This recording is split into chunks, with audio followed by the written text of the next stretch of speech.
నిన్న ఆ పిసిసి అధ్యక్షుడు మాట్లాడతాడు పాపం, ఆయన చూస్తే జాలేస్తుంది. బీఆర్ఎస్ పోయింది మళ్ళా రాదు, బీఆర్ఎస్ఏ రాకపోతే ఎందుకు భయపడుతున్నారు మరి కేటీఆర్ పర్యటనలు చూసి? కాసేపు కేటీఆర్ రోజుకో పర్యటన చేస్తుండు, రోజుకో పర్యటన చేయకుండా ఇటుక అడుగుతుంటాడు ఆయన. కేటీఆర్ ఉన్నదే మీ భర్త పడటానికి, మీ పని పడటానికి.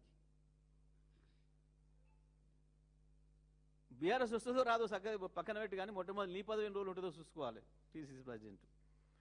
ఎందుకంటే నీ ముఖ్యమంత్రి నీ మీద బ్రహ్మాండమైన ప్రచారం చేస్తున్నాడు. ఈయనంత పనికి మాలిన పిసిసి అధ్యక్షుడు ఒబ్బడు రాలే ఇప్పటి వరకు, మొత్తం దాన్ని గాంధీ భవన్ పోయి బీర్ భవన్ చేసిండు, ఆడ చూసిన ఖాళీ వట్టిలే కనబడుతున్నాయి ఈయన వచ్చిన కాంచి అని చెప్పి నీ ముఖ్యమంత్రి బాకాదారులే చెప్తున్నారు. నీ కేసులో వస్తుంది మొదలు. తప్పకుండా ప్రజలు బీఆర్ఎస్ వైపే ఉన్నారు, అందులో సందేహం ఏం లేదు. అందుకనే కేటీఆర్ను రోజుకు ఒక్క చోట కాదు 3 చోట్ల పిలుస్తాను. నువ్వేమైనా ప్రెస్ మీట్లే తప్ప ఇంకో దానికి పోలేవు.